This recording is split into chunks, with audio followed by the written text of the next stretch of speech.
Let's have a look at the medical side of this now. We're joined again by Professor Peter Collignon, infectious diseases professor. Thanks for joining us again, Peter. First up, could you just give us your assessment of what's unfolding in Victoria, how alarmed you are about it, and your assessment of the efforts to get on top of it? Well, I think what's happened in Victoria is that we've had a number of people, if you like, not doing what we need to do, which is physically distancing, the security guards not taking adequate precautions with people who have got a higher chance of having the infection. And that's then caused this widespread infection because of large family groups getting together and transmitting it to each other. Now, but we still need to keep it in perspective.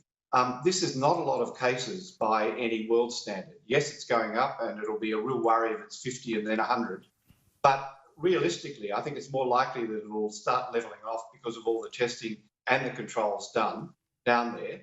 And also realistically, this is winter, so it's not surprising that we might get small outbreaks, which I think this still is by a world standard, in different states, you know, in New South Wales, even Queensland, etc.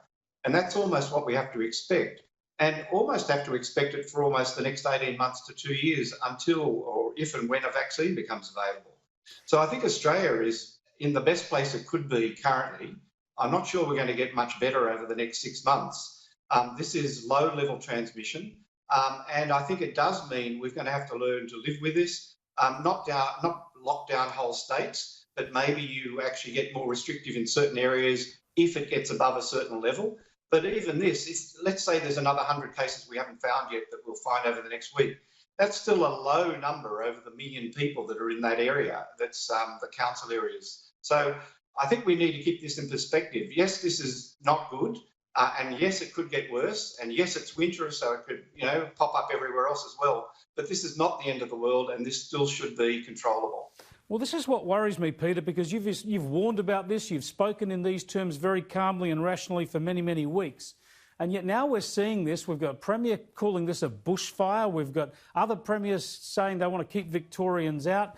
Suddenly industries are looking at being shut down again. I mean, the consequences of the shutdowns we're seeing today with 6,000 more people losing their jobs at Qantas. How do we get ourselves into the space where we can deal with these levels of infections, obviously isolate them and trace them very quickly, but not have a media that rushes to lead the news with, you know, a spike of 5 cases here? I mean, we're talking yesterday about 1 new infection per 1 million people in this country. Yeah, well, I think that is an issue, is that unfortunately, I think that the talk has gone from flattening the curve to now elimination. And what we did achieve is more than flattening the curve. We got it very low and at very low levels. And every now and again, we're going to get a little bump. I don't actually think we're going to get a huge second wave. I think we may get more cases in winter because that's what happened with all respiratory viruses, and this virus is going to hang around.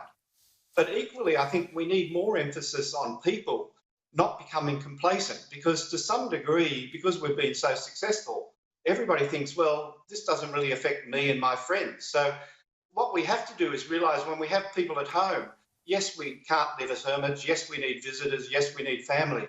But try and limit the numbers. Try and do it outside because it's safer than inside. Try and keep the numbers to 6 instead of, 20. All those things decrease the risk. And I think we also have to accept we can't make the risk zero.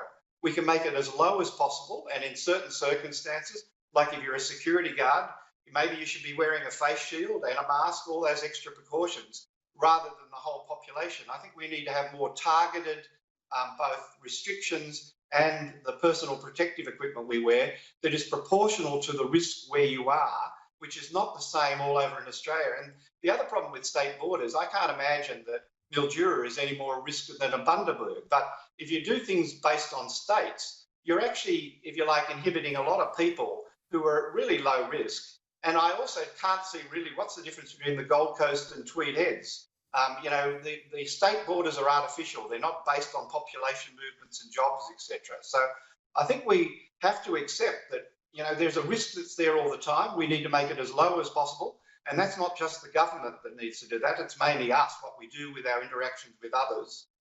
You may have to take more precautions if you're older and more at risk, but we basically are going to have this problem for the next 18 months to 2 years. So we're going to have to learn how to practice and do it all the time, but not actually try and become hermits and lock down too much. Well, I wish you could get to the National Cabinet tomorrow and give them that sort of a briefing, because we seem to have some state premiers who want to declare a national emergency every time there's half a dozen cases. Yes, we all know we want to keep on top of it and not have a runaway infection curve, but we seem to be overreacting at the moment, and it's a worry. You talking about personal responsibility there is important. I heard Julie Bishop speaking yesterday about how we need to switch to a model of personal responsibility. I've always loved that phrase, personal responsibility, but we need to hear more of that from the politicians rather than laying down strict rules and guidelines for every individual.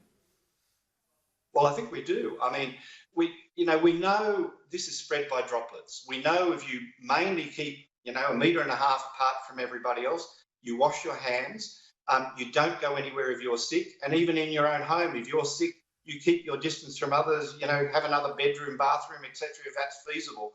All those things dramatically decrease the ability to spread a respiratory infection. And we need that entrenched in everyone, and we need it entrenched for the next couple of years. And we need to actually not give the message or leave it the message that, hey, my family is safe or my friends are safe. All of us can potentially get this virus, and we need to adapt our behaviour. And businesses need to be given rules like, pick people 1.5 meters apart, or small groups. They might be closer together, but they've got to be kept apart from others. Outside is safer than inside. All those basic rules, then businesses and people need to make sure that they adapt them and use them for where they're at, and take personal responsibility both for their workplace, their home, their family, and going to sporting events, etc., etc. All those rules need to be followed all the time. Thanks for joining us again, Peter. I appreciate it. Thank you. Professor Peter Collignon there again, speaking with such clarity on these issues. I wish the whole country would listen instead of overreacting to every episode here.